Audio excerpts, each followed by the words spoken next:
Hello ji, how to calculate consumer price index वो मैं अपनी प्रीवियस वीडियो में बता चुकी हूँ। अगर आप प्लेलिस्ट पे जाएंगे देख सकते हैं और ऊपर आपको डिस्प्ले पे आई बटन में भी रिफ्लेक्ट होगा कि कैसे कैलकुलेट करना है सीपीआई। आज की जो मेरी वीडियो है उसमें मैं बताने जा रही हूँ कि how we will use this CPI for different things क्या कहूंगी, मेजरली मैं टू थिंग्स कवर करने वाली हूँ क्योंकि उसके ऊपर न्यूमेरिकल आते हैं। जो मेरा फर्स्ट एलिमेंट है जो मैं कवर करने वाली हूँ that is the purchasing power. ठीक है, जो मेजरली आपके न्यूमेरिकल आएंगे। और जो सेकंड एलिमेंट में इसका सीपीआई का जो मैं आपको यूजेज बताने वाली हूं that is calculation of real wages. ठीक है जी, ये दो चीजें आज मैं कवर करने वाली हूँ इस क्लास में। देखिए जी, पहले हम परचेजिंग पावर पे कंसिडर करते हैं। देखिए जी, क्या होता है आज जो मैं कहूंगी 2023 में मैं ये वीडियो बना रही हूँ। हम कोई चीज हम फॉर एग्जांपल 1000 रुपीज का हम एक्सपेंडिचर कर रहे हैं आज की डेट में। आज से 5 साल पीछे चले जाते हैं, जितनी वेराइटी ऑफ गुड्स हम सेम लेवल की हम जो ले सकते थे 2015 में या 2018 में, आज की सिचुएशन में वो नहीं है। आज की जो परचेजिंग पावर है वो कहीं ना कहीं, हमारी जो परचेजिंग पावर है, मनी की जो वैल्यू है कहीं ना कहीं डिफ्लेट हो चुकी है। डिफ्लेट होती ही है। जो हम आज 1000 खर्च करके हमें जो चीज मिलती है, आज से 5 साल पहले उस 1000 की वैल्यू काफी ज्यादा थी, और उससे पहले और बैक में चले जाए तो बहुत ज्यादा थी। तो बेसिकली हमारी जो मनी की वैल्यू है वो डिफ्लेट हो रही है, जो मनी वर्थ। तो वो कितनी डिफ्लेट हो रही है? जस्ट बिकॉज ऑफ इन्फ्लेशन, क्योंकि inflation is going on increasing. तो वो मनी वर्थ कितना डिक्लाइन कर रहा है, परचेजिंग पावर कितना डिक्लाइन कर रही है। जो 1000 रुपीज की वैल्यू आज से 5 साल पहले थी और आज जो मनी की वैल्यू 1000 रुपीज की आज की डेट पे है, उसके बीच में कितना चेंज आया है, that we are going to discuss in purchasing power. तो परचेजिंग पावर बेसिकली हमें कैलकुलेट करने के लिए मैं इसे शॉर्ट फॉर्म में पीपी लिख रही हूं। हमारा फॉर्मूला है 1/CPI, ठीक है, इंटू 100। ये हमारा फॉर्मूला है, सिंपल सा है परचेजिंग पावर कैलकुलेट करने का। पहले आपको सीपीआई कैलकुलेट करना है, पर जब आपसे क्वेश्चन में परचेजिंग पावर निकालने को बोला जाता है तो इस बात में ध्यान रखिएगा कि आपको डेटा गिवन होगा। सीपीआई बेसिकली आपको गिवन होगी, तो मैं एक न्यूमेरिकल ही ले लेती हूँ जिससे कि आपको ये चीजें क्लियर हो जाए। तो हम ये लेते हैं, if the consumer price index of a given year is 140 and the purchasing power of a rupee हमें कैलकुलेट करनी है। हमें इस तरीके से क्वेश्चन गिवन होगा, हमें सीपीआई गिवन है, ठीक है, सीपीआई जो हमें गिवन है दैट इज 140। ठीक, आप आज की डेट में जो हमारी सीपीआई आई है बेसिकली, अब हम कैलकुलेट क्या कर रहे हैं, परचेजिंग पावर ऑफ रूपी। बेसिकली रूपी की हम वैल्यू कैलकुलेट कर रहे हैं, तो 1/CPI दैट इज 140 इंटू 100। तो हम इसे कैलकुलेट करके देखते हैं, 1 डिवाइडेड बाई 140 इंटू 100, तो हमारा आ रहा है 0.71। ठीक है, यानी 1 रुपी की जो value just because of change in cost of price index आज की डेट में 0.71 पैसा ही रह गई है। यानी 1 रुपी से 71 पैसे को अगर हम माइनस करते हैं तो बेसिकली 0.28 डिफ्लेशन का इफेक्ट आ गया, मनी की वैल्यू गिर गई है, डिक्लाइन कर गई है। This is the concept purchasing power. जो 1 रुपए की कीमत थी आज सिर्फ उसकी कीमत 0.71 रह गई है। ये जो सीपीआई इंडेक्स है ये करंट ईयर का इंडेक्स होता है, जो 100 से हम मल्टीप्लाई कर रहे हैं ये हमारा बेस ईयर का इंडेक्स है, उससे हम कैलकुलेट करके देख रहे हैं कितनी वैल्यू हमारी बेसिकली गिरी है। तो that is the analysis of purchasing power. अब रियल वेजेस का जो हमारा फॉर्मूला है, real wages equals to money wages divided by CPI into 100. This is the formula. तो हम क्या करने वाले हैं, मान लीजिए हम 2015 में 10,000 रुपए कमा रहे थे, आज 2023 चल रहा है और आज हमारी वैल्यू जो हमारी जो सैलरी हो गई वो 15,000 हो गई। अब आप कहेंगे 10 से 15 इंक्रीज तो है, 10 से 15,000 इंक्रीज है, बेसिकली आपको लगेगा इंक्रीज है, लेकिन इन द रियल टर्म्स कि जो मनी हम आज 2015 में 10,000 रुपए कमा रहे थे, जो उस time cost of living standard था, क्या उसके बेस पे इंक्रीज है? That we have to check. इस तरीके के न्यूमेरिकल आएंगे। दोबारा समझो कि हमारी आज की डेट में कितनी सैलरी होनी चाहिए if we are comparing with 2015 data. अगर उससे ज्यादा वैल्यू आती है इट्स ओके, लेकिन अगर उससे कम वैल्यू आ रही है तो इट मींस आपकी मनी की वैल्यू डेप्रिशिएट कर दी है। जो आपका लेवल होना चाहिए तो वो है कि नहीं है, तो वो न्यूमेरिकल प्रैक्टिस के साथ बेसिकली आएगा। तो मैं साथ साथ न्यूमेरिकल लेती हूँ इसका। तो हाँ जी, हम एक क्वेश्चन लेते हैं। इफ सीपीआई 1990 इज 100, जो ब्रैकेट में आपको दिया हुआ है, क्वेश्चन आपके पास डिस्प्ले हो रहा होगा, is 500 in January 2019, the money ways of the consumer is 10,000, what will be the real veg. तो उसकी रियल वेज क्या होनी चाहिए?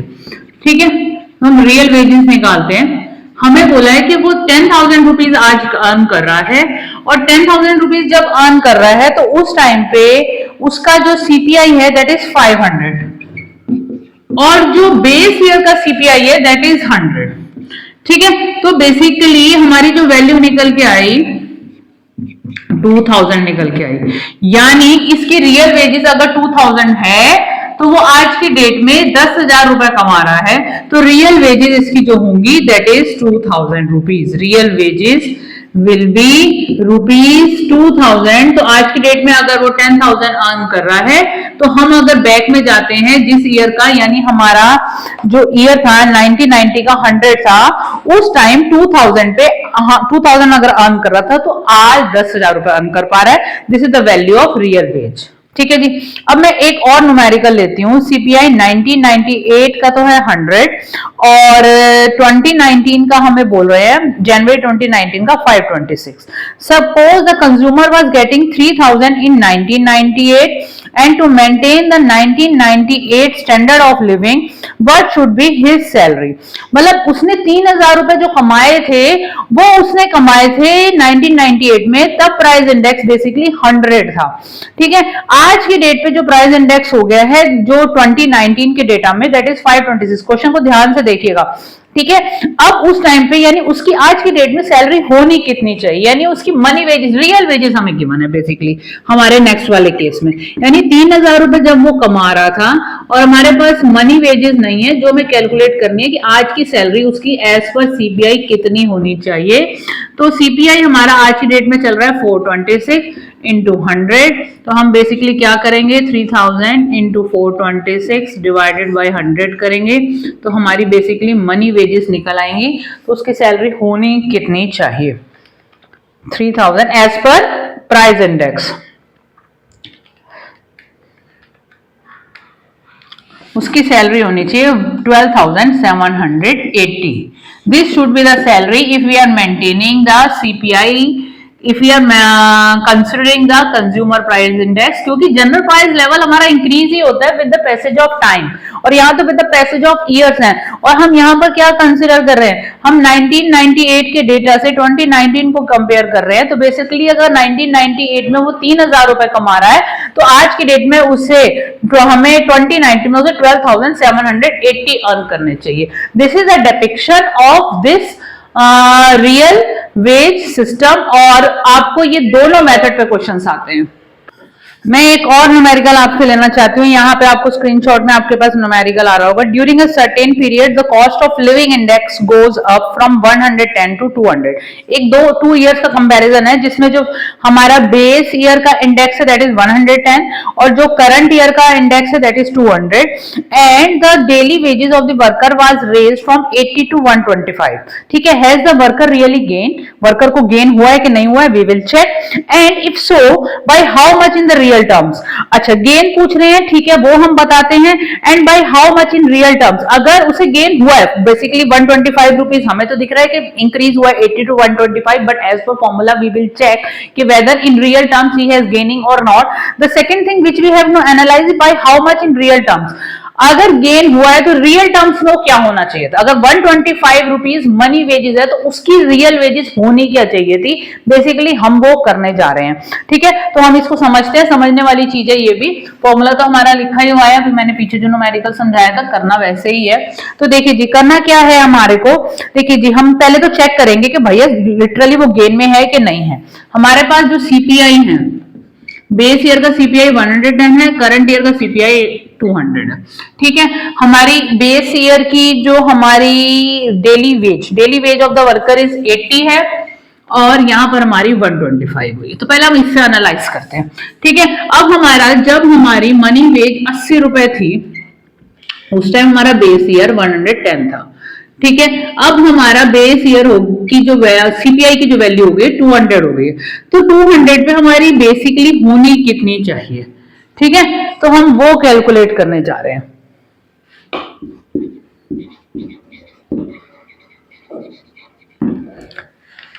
$80 डिवाइडेड बाय 110 इंटू 200, तो बेसिकली इस बंदे की रियल वेजेस होनी चाहिए 145.4। ये होनी चाहिए रियल वेजेस कि भैया अगर 80 रुपए था तब 110 रुपए बेस वैल्यू, 110 सीपीआई था, अब 200 सीपीआई हो गया क्योंकि हम सेम सीपीआई को कंसिडर कर रहे हैं। जब बंदा 80 रुपीज अर्न कर रहा है तब कॉस्ट ऑफ लिविंग इंडेक्स 110 है, अब कॉस्ट ऑफ लिविंग इंडेक्स 200 हो गया।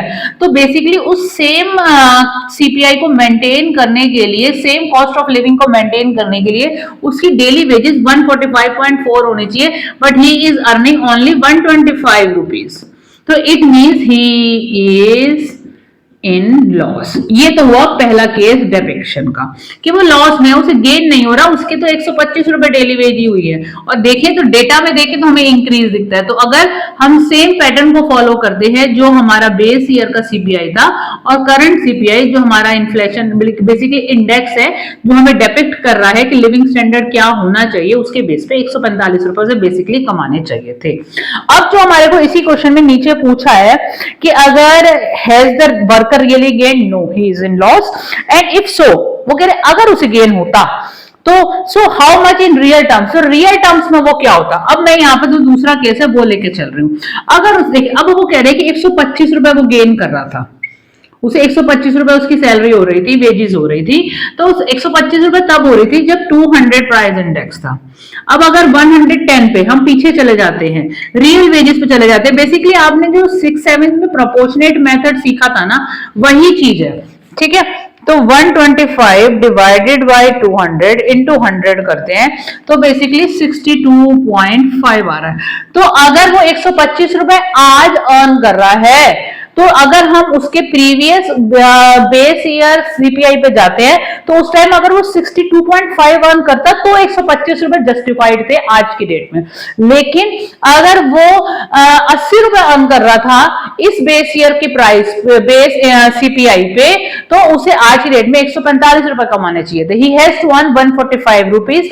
बट अगर हम जाते हैं कि हमें रियल वेजेस चेक करनी है आज के मनी वर्थ में, आज 125 रुपए 125 रुपीज वो अर्न कर रहा है, तो बेसिकली उसका जो रियल वेज होता दैट इज 62.5 जब हमारा जो सीपीआई था 110। तो आपसे दोनों फॉर्म में पूछा जा सकता है, ये चीज आपको अंडरस्टैंड करनी है। बेसिक सा यूनिटरी मेथड, अगर आपको याद हो मैथ्स में आप यूनिटरी मेथड करते थे, वही चीज है कि अगर कुछ चीज को कंपैरिजन करना with the passage of time, तो हम उसकी बेस वैल्यू को लेके उससे हम करंट प्राइस को या करंट इन्फ्लेशन इंडेक्स को या करंट मनी वेज को किसी भी चीज को कंपेयर कर सकते हैं। सो इजीएस्ट टॉपिक है। पर एक बात बोलूंगी, ये बार बार ना थोड़ा सा आपको समझना पड़ेगा और इसके नोट्स बनाने पड़ेंगे, ऐसे नहीं काम बनेगा। तो करिए और बताइए, हेल्प हुई हो तो all the best, keep doing.